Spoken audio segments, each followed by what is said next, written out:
No person shall be denied to Correct. cast vote unless one eye that he is not Citizen of India, unsound mind and disqualified under the law. That's incompetent. Right, Manoj? Now, is the BLO to ask him, he can't decide he's of unsound mind. He can't, Manoj. He can't decide whether he's for the time being disqualified. These are all authorities that are outside of this act. Who will decide? Right? Now, come to 19. Subject to the foregoing provisions of this part, that is subject that he is not of unsound mind, he is not disqualified, he is not a citizen of the country. Every person who is not less than 18 on the qualifying date and is ordinarily resident in the constituency shall be entitled to be registered. So these are the only two elements that are required, Malaj. That's all. For that, Malaj, Aadhaar is a document that has to be relied upon. Not for the purposes of citizenship, but for the purposes of residence and for the purposes of age. And if these two conditions are satisfied, Malaj, he will be registered as a voter, subject to what my Lord said, that he is not otherwise disqualified. That's the scheme of the 50 Act. Now, Malaj, I show to your Lordship the 2003 guidelines. Internal page 11, are you referring to? Yes, internal page 11. Here you say Handbook of National Electoral Rolls Purification 16. Correct. Special provisions. Okay. Yes, just one sentence was there. 32. It is clarified that it is not the job of the enumerator to determine the citizenship of an individual.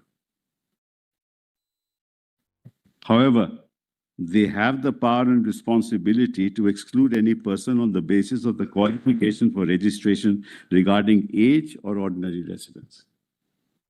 Why? Because the scheme of 16 is that this has to be decided by other authorities.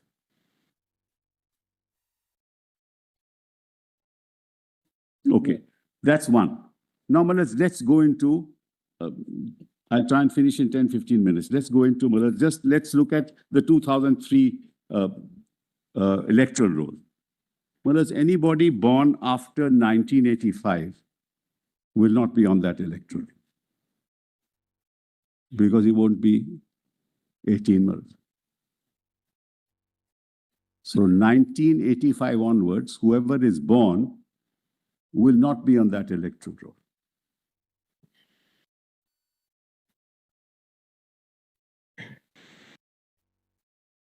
Then, Malaj, anybody born after 2007 will not be on the electoral roll. Right, Malaj? So we are talking of people born from 1985 onwards to 2006. Right?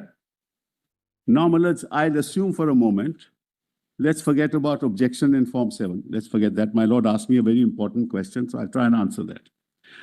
So, Malaj, the scheme of the Citizenship Act is, if you are born prior to 1987, as long as you're born prior to 1987 in India, you're a citizen of India. That's the Citizenship Act. If you are born between 85 and 87, you are a citizen of India. If you are born in India. If you are born between 1987 to 2003, one of your parents have to be citizens of India. Now, I'll pause here. Mullah, the enumerator asks him, please tell me when your father was born. Give me proof of that. How will you give it? Oh, Mr. Sibal, if I remember correctly, they also said that if the parents or grandparents or any maternal side, if they were there in the 2003 list, then also you are not required to furnish. Correct. So that will exclude that. Well, let's exclude all those. I'm asking the person who's correct that, because if I yes, they said that. They said whether that is followed or not, I don't know. But be that as it may. But supposing, so I have to go to the electoral roll. Probably they followed, because we were asking for different kind of data. Then a particular figure was given of those persons whose parents or grandparents were there in 2003 list. But Maharaj, that person, a lady who is married, who's gone to another place, will have to produce that electoral roll. Maharaj, kindly see the practical difficulties on the ground. Mr. Sibal, please divide the arguments on procedural, which you would make good, Yeah. but on normative plane.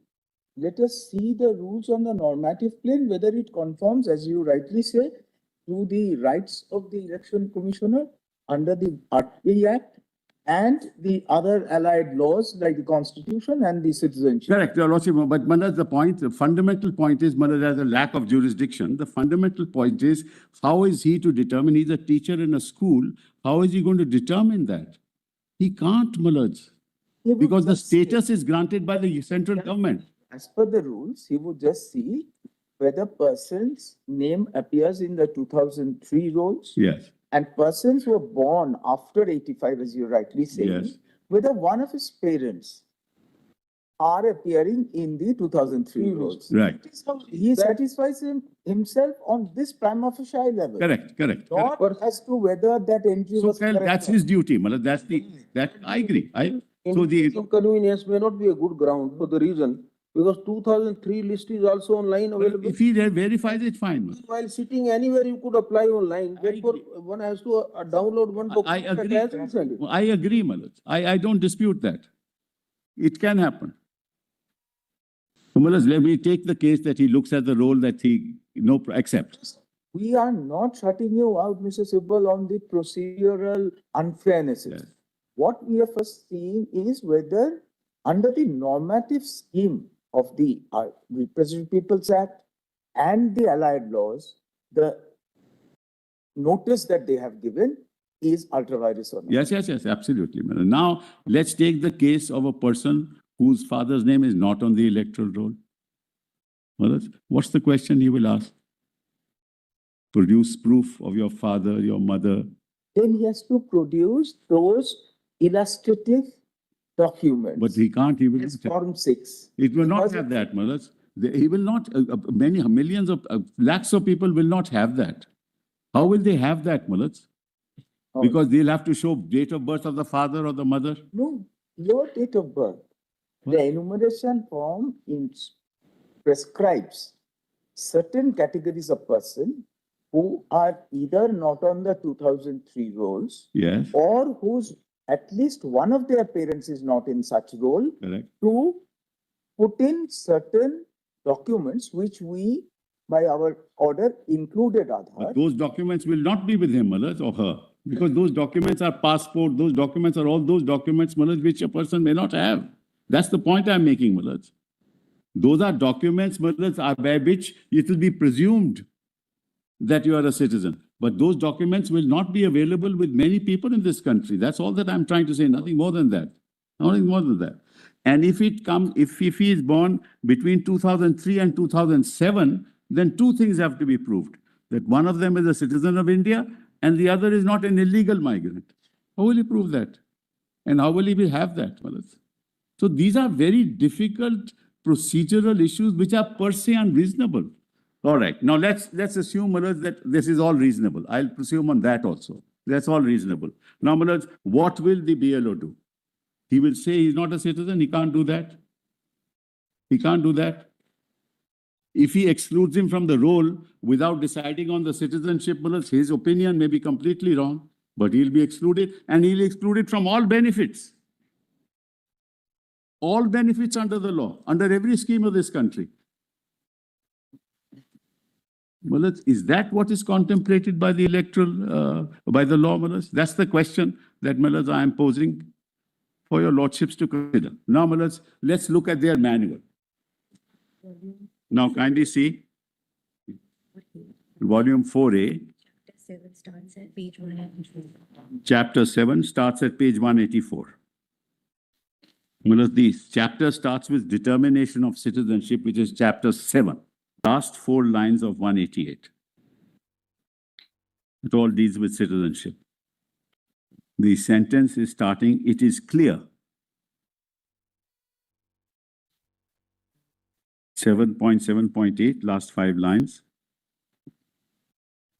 It is clear that if the electoral registration officer has any doubt regarding issue of registering of any person applying for registration or considering any such objection against a person already enrolled in electoral roll, he should refer the case to the Union Government, Ministry of Home Affairs, for determining that issue under the Citizenship Act, which is what we have been trying to persuade your lordships to accept. This is their manual.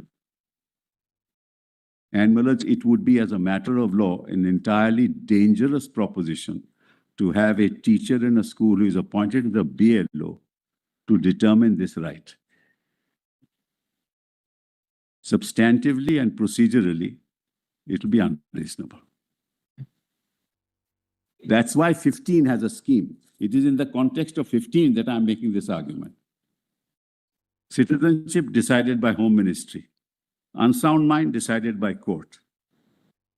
Disqualification decided by a law under which that he is disqualified, Representation of People's Act, corrupt practice, many other things. That's the scheme of 15. When you come to registration and you come to age, other. That, according to me, is the scheme of the Act. So any intensive revision contrary to this would be ultra-wise. That's what my lord asked me, Maharaj. That's my submission.